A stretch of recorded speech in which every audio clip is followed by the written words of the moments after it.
It's love, that's the sound of Train here on 96 FN on MGTV. Welcome back to the show. And Lindy Moore Eggleton is here, who's a professional in de-stressing people and helping to re-harmonise their bodies. And it's true, isn't it? You've got to have your body in harmony. Yeah, body, mind and spirit. Yeah, that's it, all together. So let's just look at a few areas where we can actually sort of improve. Like, for instance, I know there's a lot of golfers here who watch the show and perhaps are listening now on 96 FM, and you can help them with their loss of swing. How do you do that? I can. Well, it depends what's causing their problems, but first of all we'll have to look at that. It would be somewhat physical because stress would be in the body to stop a harmonious swing, but also it could be emotional, the will to win, the wish to be seen as the best, things like that. So that sets in your body as well and stops you swinging. Sometimes it could be psychological then. It can. It really needs to have a positive attitude about everything, and you can help that by learning how to breathe properly. Right. Most of us are taught very odd ways to breathe when we're young, and it continues through our lives.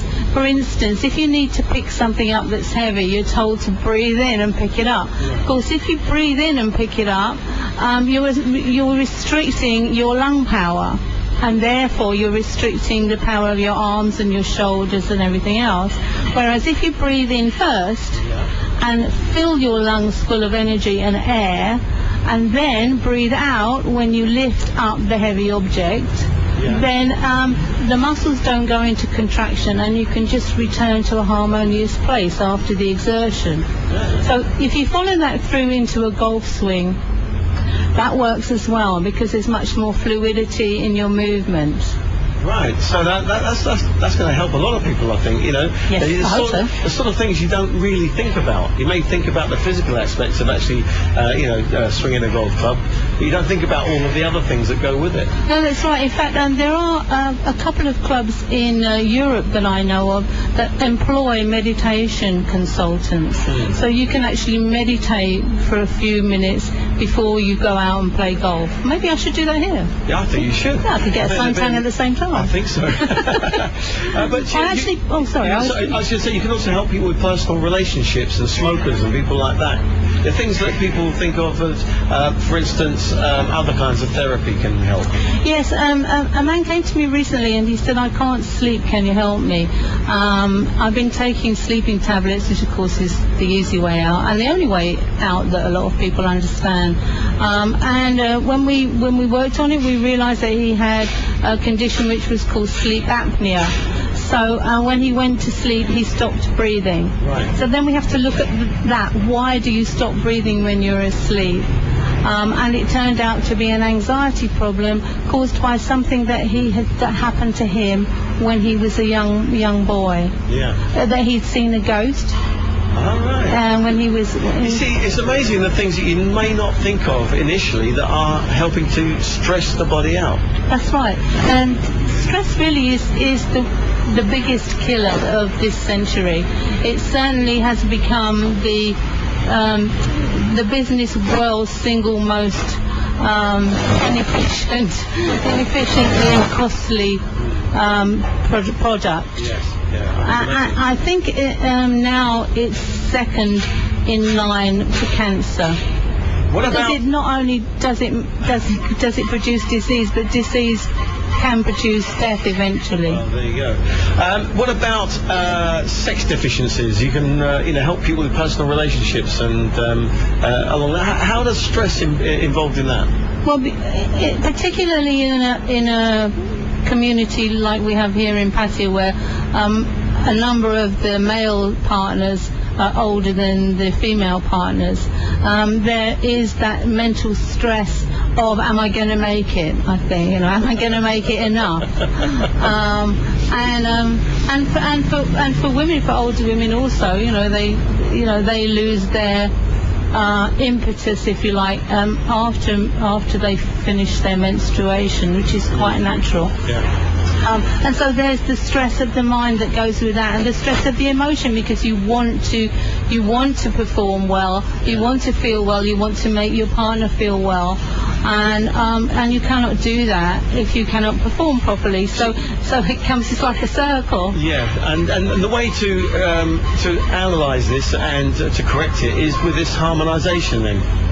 Basically, yes, but you need to look first of all, is there something physically wrong? It's quite likely, you know, after we've lived this amount of years, that there are pieces of the body that are not exactly in the place they were meant to be when they started. So like maybe you've got a problem with a hip, or maybe you've got a back problem that's slight, but all of those things mount up, and they also call digestive problems. So all of those things again come back to your sex impetus.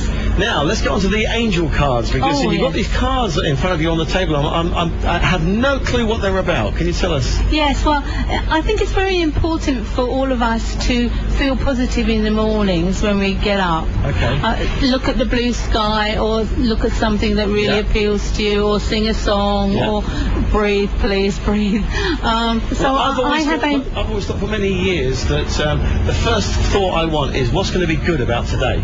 Or what is good about today. Yeah, what's going to happen that's going to be good today. Yes. That's the first thought I want to have in my mind in the morning. The Buddhists have an interesting saying, which I've taken to many years ago, which was, thank you for my living through the night. Okay. And it's very simple, and first of all I wanted to say, and what's going to happen today, but if you stick with that, thank you for my living through the night, everything else is a bonus. That's very true. That's very good.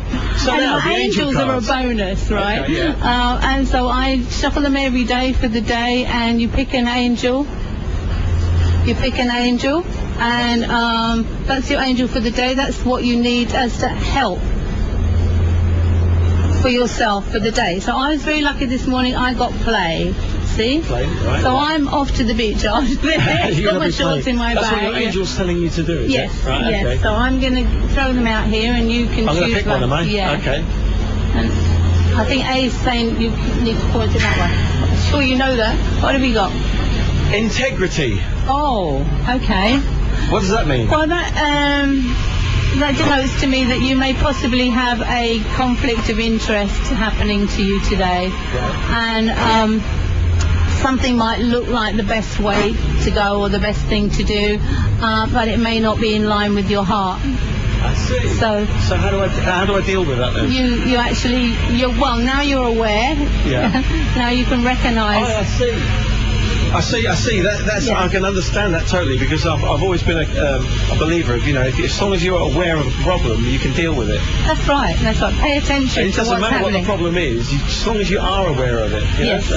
So the angel's offering you the opportunity to recognise that there's going to be a time today that you have to choose whether to follow your heart or your pocket, maybe even.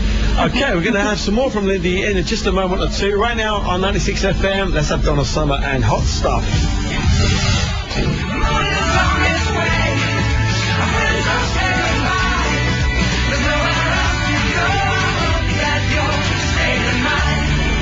Stay the night. That's the sound of James Blunt here on 96 FM. Our special guest this morning is Lindy Moore Eggleton, who is talking about stress and de-stressing ourselves.